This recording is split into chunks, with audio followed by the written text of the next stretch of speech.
Shalom, nous allons étudier le Daf Kuf Nun Hey dans Masechet Baba Batra et nous reprenons à peu près 15-16 lignes à la fin du Daf Kuf Nun Dalet Amud Bet. Alors avant même de commencer, je vous prie de nous excuser pour le début du Daf qui est un peu complexe parce que c'est la fin de la Sugia d'hier et vraiment c'est une Sugia qui est au niveau justement des Shitot, c'est-à-dire des avis de chacun, est assez complexe et elle va se complexifier encore plus par la suite lorsque on va avoir justement des Shitot qui seront inversés. On va essayer en tout cas de garder le fil conducteur. On a vu en tout cas une marloquette entre Rabbi Meir et Chachamim. Est-ce que Modé Bishtar Shektavo, est-ce que Tsarich les Kaimo ou pas Tsarich les Kaimo? Donc Modé Bishtar Shektavo, c'est quelqu'un qui a un différend avec une personne et il y a un document qui sort contre lui. Il avoue que le document a bien été écrit par lui-même. Simplement, il explique qu'il ne doit pas l'argent pour une autre raison, parce que le document, par exemple, n'est pas bon, ou parce qu'il était mineur, ou je ne sais quoi. Et la question, c'est est-ce que, une fois qu'il a avoué que le document a été écrit par lui, est-ce que l'autre personne doit prouver la validité du document ou pas?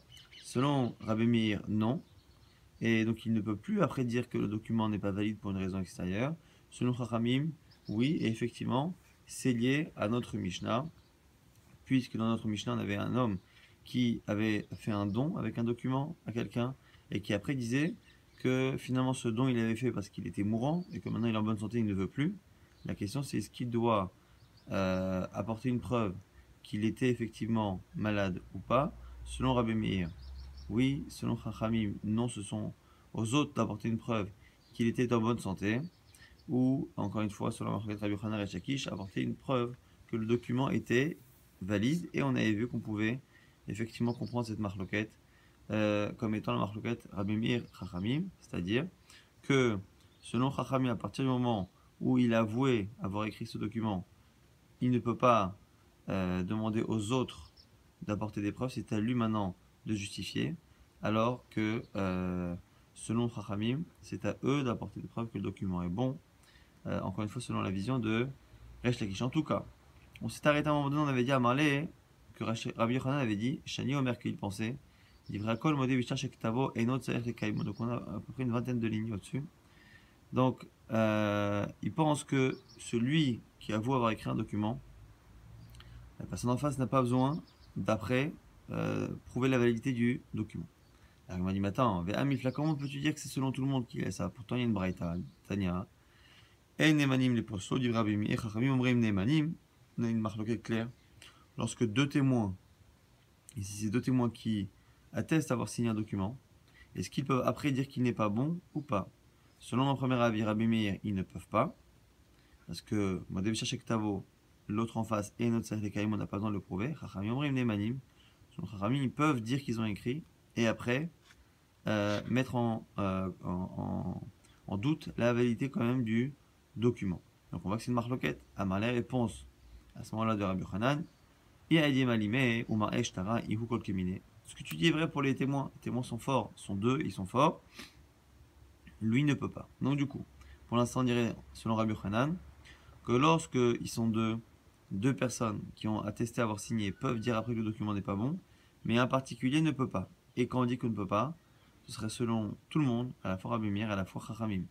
La Gemara continue d'objecter à Malé. Valo mishimcha amru yafe iraru bene mishpacha. Mais pourtant, en ton nom, on a dit que dans la fameuse histoire de Bnei Brak qu'on a rapporté hier, tu as dit que la famille avait raison. Rappelez-vous, c'était quoi l'histoire? C'était un homme qui avait hérité de son père et qui avait vendu les biens. Viennent les gens de la famille et disent, voilà, et maintenant il meurt, cette personne-là décède, et les gens de la famille veulent dire maintenant que cet héritier, lorsqu'il a vendu, il était mineur. Donc ils confirment qu'il y a bien eu vente et que le document a bien été écrit par l'héritier. Simplement, ils mettent en doute la validité de la chose en disant justement qu'il était mineur. Et là-bas, c'est toi-même, Rabbi Yochanan, qui a dit que eux ont raison.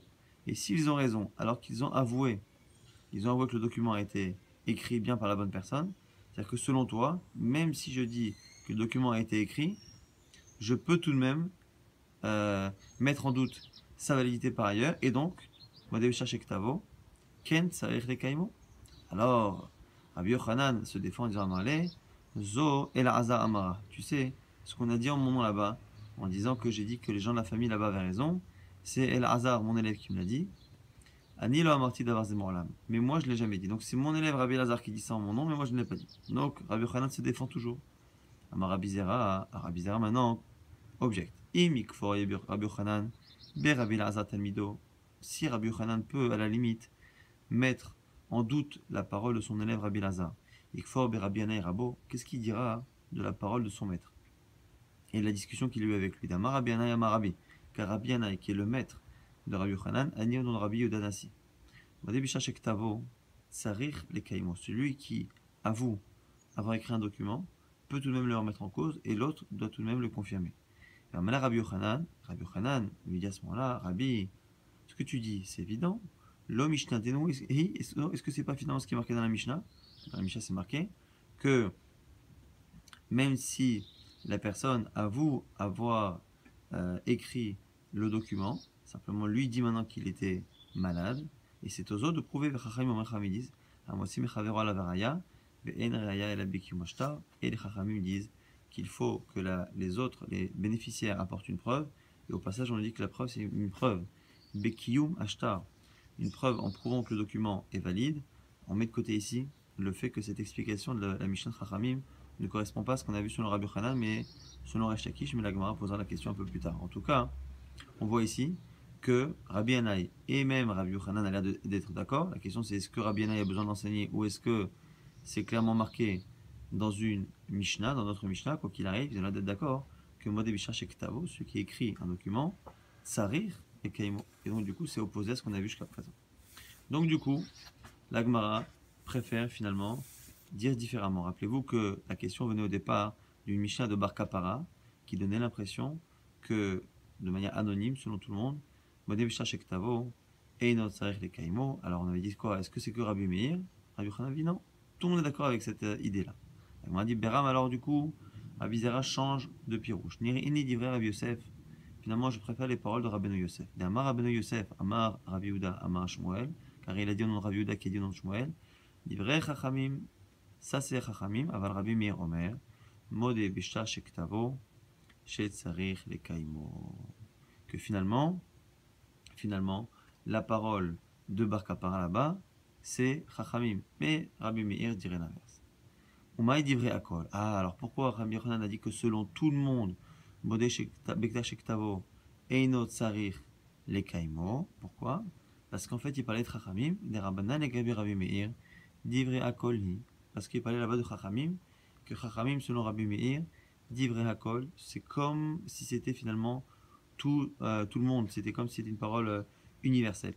Parce que Rabbi Meir est ultra minoritaire. Alors, je vous rassure, si vous ne comprenez rien, si vous avez l'impression qu'on dit exactement l'opposé d'hier, ça veut dire que vous avez compris, parce que la Gemara justement va poser ces questions. En disant que là, pour comprendre Rabbi Yochanan, qui a dit à un moment donné que selon tout le monde, Modé Bishar Shektavo, quelqu'un qui avoue qu'un document a été écrit par lui, ou que le document est contre lui, eh bien, Eno Tsarich le Kaimo, ça donne une force au document tel que la personne en face n'a plus besoin de prouver quoi que ce soit. Quand il a dit que c'était selon tout le monde, c'est pas selon tout le monde, c'est selon Chachamim, et pas selon Rabbi Meir. Or, encore une fois, quand nous on enseigne Rabbi Meir, Chachamim, on l'a rappelé au début du DAF, c'est exactement l'opposé qu'on a appris.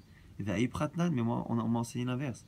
Chachamim Omrim, Amotzim Chavero Lavaraya, dans la Mishnah, on voit bien que c'est selon Chachamim que Amotzim Chavero, à la Lavaraya, c'est qu'on estime que la personne qui a confirmé avoir écrit le document, c'est lui qui est tranquille selon Chachamim, et c'est aux autres de prouver.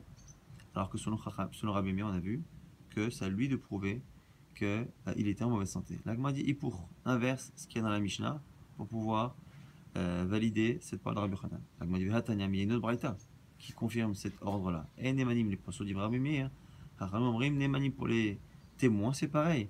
C'est toujours Rabbi Meir qui pense que celui qui avoue avoir écrit ou signé ne peut plus mettre en doute la validité du document. Et Chachamim disent que oui. Donc tu vois bien que c'est encore cet ordre-là. La Gemara dit Hippour, là aussi tu inverses la braïta. Maintenant, la Gemara dit mais il y a quelques instants quand tu m'as si tu as discussion avec Rabbi Yanaï, tu m'as dit que Rabbi Yochanan avait dit à Rabbi Yanaï son maître, en disant, voilà, tu sais, dans la Mishnah, c'est marqué, Chachamim disent qu'il faut apporter une preuve comment une preuve Bekiyo Mashtar, une preuve avec une validation du document en amenant des témoins sur les signatures. Et rappelez-vous qu'on avait vu hier que par rapport à la vie de Chachamim dans la Mishnah, Rabbi Yochanan disait que la preuve qu'il devait apporter les gens de la famille, c'était une preuve, enfin les bénéficiaires, c'était une preuve sur l'état de santé de la personne, et c'est Resh Lakish qui disait que c'était une preuve sur la validité du document. Rabbi Yochanan a dit que la preuve c'est par des témoins, et pourquoi il a parlé Kiyum Ashtar cette fois? La Gemara dit ici, Ipour, inverse aussi dans la marquette Rabbi Yochanan, et Resh Lakish. Donc je ne sais pas si vous vous êtes rendu compte, mais à cause d'une parole de Rabbi Yochanan a dit à un moment donné que selon tout le monde, Modé Beshtar Shektavo, celui qui écrit qui confirme avoir écrit un document, à ce moment-là, Enot Sarir les Kaimo, il a dit selon tout le monde, il a donné une force à ce document et il ne peut pas après dire qu'il n'est pas bon parce qu'il était mineur, parce qu'il était en mauvaise santé, ainsi de suite, il ne peut pas. Le seul problème, c'est dire que c'est selon tout le monde, ça pose un problème, parce qu'au contraire, c'est que selon Rabbi Meir. Donc la Gemara préfère dire non. En fait, finalement, ce qu'il a dit selon tout le monde, ça ne peut pas être selon tout le monde, ça ne peut pas non plus être selon Rabbi Meir, parce que Rabbi Meir, on ne peut pas l'appeler tout le monde. Donc forcément, c'est selon Chachamim. Or, le problème, c'est que jusqu'à présent, on avait l'air de dire que c'était Rabbi Meir, donc on inverse les deux Mishnayot et Braithot qui disaient l'avis de Rabbi Yochanan, de Rabbi Meir et de Chachamim, on les inverse. Et donc on met l'avis de Rabbi Meir dans Chachamim pour comprendre la parole de Rabbi Yochanan. Et comme cette parole de Rabbi Yochanan, on a retrouvé également qu'il a dit à un moment donné que la preuve qu'il devait apporter c'était une preuve sur le document, on inverse la marche loquette Rabbi Yochanan Resh Lakish qu'on connaissait jusqu'à présent, et on dit finalement que c'est selon Rabbi Yochanan qu'il faut apporter des preuves sur le document, et selon Resh Lakish qu'il faut en apporter sur l'état de santé de la personne. De la manière, si c'est cela, il faudra aussi inverser l'objection qu'avait fait Rabbi Yochanan à Resh Lakish, parce que nous au départ on pensait que selon Rabbi Yochanan il fallait apporter des témoins sur l'état de santé de la personne. Selon Resh Lakish, apporter des preuves sur la validité du document. Et du coup, Rabbi Yochanan avait raconté une histoire sur cette famille à Bnei Brak où l'héritier avait vendu les biens puis était décédé, et les gens de la famille disaient que la vente n'était pas bonne parce que il était mineur au moment des faits, et à ce moment-là, on se demandait justement s'il devait apporter une preuve, et s'il apportait une preuve à propos de quoi, et la Gemara nous dit les mal et pour donc du coup on devrait inverser cette objection, puisque l'avis qu'on pensait être de Rabbi Yochanan est finalement de Resh Lakish, et que cette histoire avait l'air d'être comme Rabbi Yochanan, maintenant il faudrait dire qu'en fait elle va comme Resh Lakish, donc c'est Resh Lakish qui objecte à Rabbi Yochanan, ce qui pose problème. La Gemara dit l'eau. Non, jusque là on ne dira pas. Et Achika Amale, et il faut comprendre différemment cette histoire de Brak et de comprendre l'objection de Rabbi Yochanan à Resh Lakish. Rabbi Yochanan est celui qui pense qu'on doit apporter des preuves maintenant sur la validité du document, et c'est Resh Lakish qui pense qu'on doit apporter des preuves sur l'état de santé ou l'âge de la personne. En disant Achika Amale Rabbi Yochanan les Resh Lakish. Comme ça, objecte Rabbi Yochanan à Resh Lakish par rapport à cette histoire. Bish la maladie dit ça va selon moi, Deamina Raya Bekiyo Mashtar, selon moi qui dit qu'on doit apporter une preuve sur le document. Aïnou des Mashkachatle, des Nachate, les Kuchot, les Nechasim.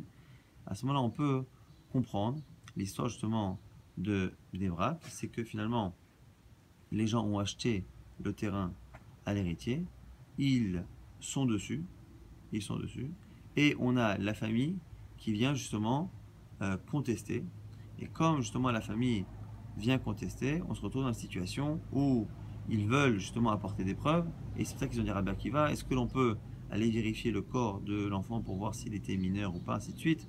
Rappelez-vous cette histoire. Et là, les Didar, mais selon toi, Resh Lakish, qui dit que finalement c'est pas Bekium Ashtar, c'est Be'edim, des Amat Raya Be'edim, et Chim Ishkachatla, des Nachate, les Kuchot, Benechassim. Explique-moi, selon toi, à partir du moment où personne n'a dit que la personne était majeure, explique-moi comment on peut laisser les biens dans les mains, justement, de ceux qui ont vendu, alors que dans l'histoire, on a l'impression, en tout cas, Rabbi Yochanan l'a compris de cette manière, qu'on a laissé les biens en présomption chez ceux qui l'ont acheté. Amarle, réponse à ce moment-là de Resh Lakish, Modina lach be'ar debne mishpacha, de lav ar, où la Gemara nous dit que là-bas, la réponse de Resh Lakish aurait été de dire que finalement, là-bas, dans cette histoire, ce que la famille, justement, a reproché et a contesté en disant qu'il était mineur, c'est finalement une objection qui n'a pas de sens et qui n'a pas de poids. Pourquoi? Avec Amré, Katan Haya, ils disent quoi qu'il était mineur. Nous, on a une présomption Chazaka, En Aidim Chotmin al Ashtar, et la Imken Narsa Gadol. De manière générale, les témoins ne signent pas sur un document dans lequel l'un des deux protagonistes, justement, n'est pas majeur. Donc, ici, finalement, la dernière lecture de cette objection de Rabbi Yochanan est de dire que, comme dans l'histoire, on a l'impression qu'à la base, on donne raison à l'acheteur et que c'est à la famille d'apporter une preuve, ça a l'air de donner raison à Rabbi Yochanan. Ça a l'air de donner raison justement à Rabbi Yochanan. Pourquoi? Parce qu'encore une fois, ils ont avoué avoir que le document a été écrit par la personne. Et du coup, comment tu comprends toi Resh Lakish? La Gemara dit là-bas, Resh Lakish avoue que là-bas c'est spécial, c'est parce que l'argument de la famille du défunt est finalement pas recevable à partir du moment où on a une présomption contraire qui dit qu'en général, un document signé par des témoins n'est pas signé lorsque le vendeur justement est mineur. Donc finalement, on a selon cette version tout inversé. Donc finalement, c'est Chachamim qui pense que Modé Bishachek Tavo et notre c'est Chachamim qui penserait, et non pas Rabbi Meir, qui penserait que lorsque on a quelqu'un qui avoue avoir écrit un document, à ce moment-là, le document est validé, on ne peut plus le remettre en question. Et Rabbi Meir qui dirait l'inverse. Et nous, on avait vu l'inverse la veille, mais à cause de cet enseignement de Rabbi Yochanan, on a inversé. Et jusqu'à présent, on pensait que lorsque on devait apporter une preuve, c'était Rabbi Yochanan qui disait qu'il fallait apporter une preuve sur l'état de la personne et Resh Lakish qui disait que c'était sur le document lui-même. Et du coup, là aussi, on inverse tout cela pour encore une fois comprendre les deux enseignements de Rabbi Yochanan que l'on a cités dans la fin du Daf Kuf Nun Dalet et dans le début du Daf Kuf Nun He. Donc c'est la fin maintenant de la tempête et de cette sogia très complexe qu'on n'avait plus l'habitude d'avoir dans Masechet Bava Batra. Et on va reprendre la navigation dans des eaux un peu plus calmes. Itmar. Nouvelle halakha. Katan me'matay mocher ben yichse aviv. Un katan, un enfant, à partir de quel âge peut-il vendre les biens de son père? Alors ici, une petite précision. Au niveau de la Torah, un enfant ne peut pas vendre. Donc un enfant chez un garçon, c'est moins de 13 ans, chez une fille, moins de 12 ans, ne peut pas vendre ni ses propres biens, ni ceux que son père lui a fait hériter, ceux qu'il a gagnés, ceux qu'on lui a donnés, que ce soit des biens mobiliers ou immobiliers. Simplement, lorsqu'on a affaire à des biens immobiliers, les Chachamim ont changé un peu la chose. À partir du moment où on estime que finalement, même si à 13 ans, un garçon est majeur, très souvent il ne connaît pas tellement la négociation et le prix des choses jusqu'à un âge plus avancé, Chachamim ont retardé l'âge à partir duquel on valide la vente faite par un enfant. Et donc on estime finalement qu'on va dépasser les 13 ans pour un bien immobilier. Pour des objets, on dit que les Chachamim au contraire ont abaissé cet âge-là. Et ici, selon certains, quand on dit que pour un bien immobilier, on a retardé l'âge, c'est spécialement lorsqu'on a affaire aussi à un bien hérité par l'enfant, c'est-à-dire un bien dont il ne connaît pas la valeur, parce qu'en plus, il n'a pas travaillé pour le posséder, et donc il est plus à même de le perdre de manière dommageable. Et donc, du coup, c'est pour ça qu'on a une question ici, Katan, sa vie, à partir de quand un enfant peut vendre les biens de son père? Marloket ici, Ravama, Rav Nachman, Ravon de Rav Nachman qui dit Ben Shmone Aisreshana à partir de 18 ans. Ravunamar, Bachinena Amar, Rav Nachman, autre élève de Rav Nachman qui dit un autre avis, Ben Aisrim Shana à partir de 20 ans. Et on verra par la suite qu'effectivement, comme c'est marqué ici entre parenthèses, même si on ne la lit pas, ce sont des avis qui ont été déduits de certaines histoires. Mais en tout cas, discussion entre les élèves de Rav Nachman, est-ce que c'est 18 ans ou est-ce que c'est 20 ans, l'âge que les sages ont imposé. Mativ Rabizera va objecter avec Maaseh ben Bnei-Brak, la même histoire qu'on a vue à Bnei-Brak. Be'echad shemacha ben Yirsa aviv, va mettre, on l'a lu rapidement, un homme donc, qui a hérité de son père, qui a vendu les biens et qui est décédé, et les gens de sa famille sont venus contester la vente en disant Katan Haya Beshat Mita, qu'il était mineur au moment des faits de la vente et que la vente est mauvaise. Bah, Oveshalou et Rabbi Akiva, ils ont demandé à Rabbi Akiva, Maoul et Botko, est-ce qu'on peut vérifier le corps pour prouver nos dires? Amar Lahem, réponse, et Atem Rachaim les Navelo, vous n'avez pas le droit de le toucher. Mais Otsimanim Asoyim, les Ishtanot, la Hamita, et en plus, les signes de puberté peuvent changer après la mort. Selon celui qui dit que c'est à partir de 18 ans, à ce moment-là, on peut comprendre à la limite qu'ils viennent dire, voilà, Mahou les botko, ils peuvent demander à vérifier, parce que à la limite, on peut estimer encore que il se peut qu'il n'ait pas eu justement de simanim, s'il n'a pas eu de signe de puberté, on peut dire effectivement qu'il n'a pas 18 ans. Et là, Iamar biben esrin. Mais si tu dis que c'est à 20 ans, qui bat couler, maïchaza, à quoi ça sert de vérifier? Pourquoi?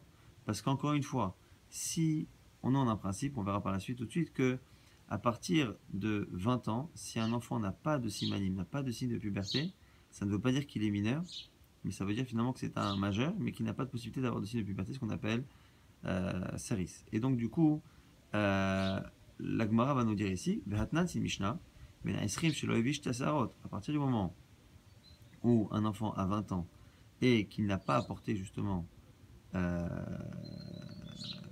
qui n'a pas apporté justement les preuves de puberté, donc la pilosité, il y avait Uraya chez Ben Esrim, qui apporte une preuve qu'il a 20 ans, Vehu a Saris, et il devient Saris, chez le Choles Belom Yavem, qui n'a pas de possibilité de faire Khalitsa ou Yiboum dans la mise de Lévira, mais surtout qui est considéré comme étant un majeur. Et donc du coup, ce qu'on nous dit ici, c'est que finalement, si c'est 20 ans l'âge adulte, on ne peut pas finalement utiliser la pilosité qu'on trouverait sur le corps pour déterminer quoi que ce soit, puisque dans tous les cas, si il a 20 ans et qu'il n'a pas de pilosité, il est tout de même majeur. Là, Gemara nous dit non, là-bas c'est pas un problème. Pourquoi la Vitmara là? Amar Rav Shmuel bar Rav Yitzchak Amarav Ve'u Shino Lubo Simane Saris. Parce que même cette Mishnah qui nous dit là-bas qu'à partir de 20 ans, son poil il est majeur, c'est si par ailleurs il a des signes qui montrent qu'il est Saris, qu'il a un problème hormonal. Amar Rava, Rava le prouve, avec un ami des Katané, Ve'u Saris. À cause de l'enseignement de la Mishnah qui dit, et c'est le Saris. Et c'est le Saris, Shmarmina, que ça dû apprendre de là, qu'au-delà de l'âge, il faut des simanim, il faut une preuve par ailleurs. Elle m'a dit, Vechilonodou, le Simane Saris. Adkama. Alors s'il n'a pas ces preuves-là, jusqu'à quand considère-t-on un enfant comme étant un enfant? Si quelqu'un n'a pas par ailleurs des signes dans la voix ou dans la morphologie qui montrent qu'il est saris, il dépasse 20 ans, il n'a pas de pilosité. Est-ce que jusqu'à 120 ans, on va le considérer comme étant un mineur qui ne sait pas ce qu'il fait? Rabbi Chia répond, Adrov Shnotav, jusqu'à la majorité de sa vie, on dit qu'un homme vit 70 ans quand c'est marqué dans Télim, donc 36 ans. On considère à cette fois qu'il est adulte, quoi qu'il arrive, même s'il n'a aucun signe de srisout et qu'en même temps il n'a pas apporté de preuve de pilosité et de majorité. À propos justement de cela, on nous dit justement que un jour devant Rabbi Chia, on a montré qu'on apportait on amenait des gens qui n'avaient pas justement les signes de puberté. Alors il disait quoi? Ikachishi était trop maigre. Amalo l'ivri, on disait à ses parents de le faire manger. Et ivri s'il était trop fort, trop en bonne santé, trop gros, Amalehu likrouch, il disait aux parents de faire un régime à l'enfant. Parce que parfois cette puberté-là peut être provoquée par le fait de faire un régime, et parfois par le fait de mieux manger. Maintenant, on a une question. Torzman qui est lifne, zman, zman. On a dit, 18 ans, 20 ans, sur l'âge à partir duquel l'enfant peut vendre les biens hérités de son père. Maintenant, la question, c'est 18 ans révolus. Maintenant, la 18e année, est-ce qu'elle est considérée comme étant moins de 18 ans ou plus de 18 ans? Donc, Torzman, dans l'année elle-même, la 18e année, qui est lifne, c'est comme avant 18 ans, et donc la vente n'est pas bonne. Ou comme après, et la vente est bonne.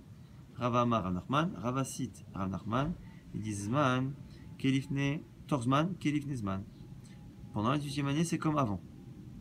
Rava Barav Shela Amar Rav Nachman, Torzman, Kelachazman, et là aussi, encore une marloquette toujours au nom de Rav Nachman, eux pensent que dans l'année en question, c'est comme finalement si l'année est déjà passée et que la vente est bonne. L'Agma nous dit Rava l'avait Perushitmar. Est-ce qu'a dit Rava? Il l'a pas dit clairement. On l'a entendu. Et là, Mikla Laitmar, de Autorzman Diazel, Zaben Nirse, c'est l'histoire d'un homme qui avait justement quitté dans la 18e année et qui vendait les biens. Talekame des Rava, il est parti voir Rava, Maléo, il a dit le Asavé le Kloum. Rava a annulé sa vente. Mande Chaza Sava Mishum de Torzman Kedif Nizman. Et ceux qui ont vu cette histoire ont pensé que c'est parce que Rava pensait que la 18e année était considérée comme étant moins que 18 ans. Et la Gemara oppose Velohi. Atam Shtuta Yitirta Hazabé. Là-bas, c'est parce qu'il a vu qu'il avait un comportement qui n'était pas censé. Davala Kem Shaher Lele Avde, car il libérait tous les serviteurs que son père avait et donc il perdait de l'argent. Il s'est rendu compte que au-delà de son âge, il n'avait pas justement la capacité à prendre des décisions. Donc là-bas, c'est pas la preuve que c'est l'âge qui a fait que Rava a tranché de cette manière, c'est le comportement extérieur de la personne qui l'a fait. Au passage, Shalachle Rav Gidal, Bar Menashe et Rava, il a dit Rabbeinu Tinoket Bat Rava Esre Shana, V'yom Echad Yudaat Betiv Maseh Umatan Mahu. On est chez là de Rav Gidal Bar Menashe qui pose la question à Rava, lorsqu'on a ici une jeune fille qui a 14 ans et qui connaît bien la vente, l'achat, qui connaît bien le commerce, est-ce que lorsqu'elle vend les biens hérités de son père, la vente est bonne? Alors, réponse de Rava, Shalachle, im yodaat betiv masaumatan, mikach mikach ou mimkara mimkar. Si elle connaît bien effectivement le commerce, à ce moment-là, sa vente et ses achats sont confirmés, validés. Donc maintenant, on se demande pourquoi on a posé une question si précise. Pourquoi on a posé la question sur une fille et pas sur un garçon? Et pourquoi 14 ans et pas 12 et pas plus? Velish lachle tinok. Pourquoi on n'a pas demandé pour un garçon? On va répondre à Shayakar Haya. Là-bas, c'est un cas pratique. On a rapporté le cas d'une famille avec une fille. C'était une fille, donc on a dit une fille. Autre question, pourquoi on n'a pas parlé d'une fille de 12 ans là aussi? C'est Shayakar Haya, c'est comme ça que l'histoire s'est déroulée. Et la Shita également de Rava, on l'apprend finalement là aussi d'une histoire. Pourquoi? C'est l'histoire d'un homme qui avait moins de 20 ans. Azal Zabin Inirse, Avuho Kegidal Bar Menasha, et qui a vendu finalement les biens de son père. Atal Kamede Rava, il est parti voir Rava, Amroulé, ils lui ont dit Krové, Zilechol Tamre, Ujdebe. Donc en fait, la personne avait vendu ses biens à moins de 20 ans. Et les gens de sa famille, et lui, en tout cas lui aussi, voulaient annuler sa vente. Il avait vendu les biens de son père, il n'est pas encore 20 ans, et il veut les annuler. Les gens de sa famille lui ont donné un conseil. Tu vas à côté de Rava, tu manges des dattes et tu les jettes à côté de lui. Comme ça, il va penser que tu n'as pas toute ta tête. Kashatebe, Rava. Avadachi, il a fait ainsi effectivement. Amalehu, Zvine la Zvine. Rava a dit effectivement, il a perdu la tête. Et à ce moment-là, sa vente n'est pas bonne. Kikakat voulait shtara. Lorsque on a écrit le document pour justement affirmer que la vente était annulée, Ambrolé, les acheteurs qui se sont rendus compte qu'ils s'étaient fait avoir ont trouvé une ruse. Zilémalé, les Rava, ils ont dit écoute, regarde, là, on va annuler, mais il va falloir que tu payes le sofer, celui qui écrit le document. Combien on te fait payer? On te fait payer un zouz. Mais dis-moi, va voir Rava et dis qu'il y a un problème. Un zouz, c'est le salaire du sofer pour écrire une Megillah. C'était moins cher à l'époque. Donc, c'est le salaire pour écrire une Megillah entière. Et là, ici, c'est le même prix pour écrire une page. Megillah Esther Bezouza, on fait payer au sofer, par le sofer, une Megillah Esther pour un zouz, Shtara Demar Bezouza. Comment le document que Rava nous demande d'écrire nous coûte également un zouz de salaire de sofer? Azal Amarle, effectivement, le jeune est parti dire cela. Amarle Ouz, Vine Zine. Et du coup, Rava s'est dit, dis-moi s'il est capable de faire ce raisonnement-là, c'est que sa vente est bonne. Bon, les crevés, les proches de la famille sont venus, ils disent non, les Kuchot Agmoro, c'est pas son argument à lui, c'est les acheteurs qui lui ont dit de te répéter cela. Rava ne se démonte pas, il dit Amalehu, Masberel et ça va. À partir du moment où il comprend ce qu'on lui dit, qui est 20 des Masberela, mais ça va, à partir du moment où on lui explique et qu'il comprend la logique économique, Mida Yada, c'est qu'il a l'intelligence pour, Aïda Avadachi, Ruspa Yetera, Moudé Avabé, c'est la raison pour laquelle il a jeté les dates à côté de moi, c'était une chutzpah, c'était un manque de respect pour justement se faire passer pour quelqu'un de fou. Donc c'est de cette histoire que certains avaient voulu déduire que finalement à moins de 20 ans, ça ne marchait pas, même si encore une fois on voit ici plutôt que c'est parce qu'il pensait qu'il avait perdu la tête. Amar Ravuna Vered Rav Yoshua, ou la Edut, Eduto, Edut. On nous dit ici que par contre, pour une Edut, pour un témoignage, on n'attend pas un âge si élevé, on estime qu'à partir du moment où il est majeur, il peut justement témoigner. Alors, et ici la Gemara va préciser, Amar Marzoutra, lo Amaran, et la Bimtaltele, Avalim Karkae, lo. On nous précise ici que c'est lorsqu'il témoigne par rapport à des biens immobiliers et non pas par rapport à des biens immobiliers. Pourquoi Amaler Ravashi, le Marzoutra, Maishna Mitaltele. Quelle différence entre les deux? Les zvine zvine, et la Merata Aditnan, à part Otot, Mikachan Mikran, Mimkiran, Mimkar, Mimtaltele, Achinami, les Aedutan Aedut. La Gemara dit, si tu veux dire qu'on fait ces distinctions parce qu'ils peuvent témoigner sur des biens immobiliers parce qu'ils peuvent les vendre, ils peuvent témoigner, ils ne peuvent pas témoigner sur des biens immobiliers parce qu'ils ne peuvent pas les vendre avant 18 ou 20 ans. Explique-moi, à partir du moment où selon Chachamim, on a vu que par autot, les enfants dans certains cas peuvent vendre, mais plutôt à l'âge de 6 ou 7 ans, les biens immobiliers, tu voudrais dire qu'à ce moment-là, si on pousse la logique jusqu'au bout, ils pourraient aller témoigner au tribunal même avant l'âge de 12-13 ans. Ah ben allez, non, les réponses là-bas, c'est pour autre chose. C'est marqué dans la Torah que les témoins vers Amdouch et Anashim, les deux hommes doivent se dresser. Donc, quoi qu'il arrive, il faut que ce soit des hommes et donc des majeurs. Donc, ce qu'on apprend ici, c'est qu'à la limite, la logique de dire que ce que l'enfant peut vendre, il peut témoigner, ce qu'il ne peut pas vendre, il ne peut pas témoigner à ce propos parce que justement, il n'a pas la possibilité de comprendre le prix de chaque chose.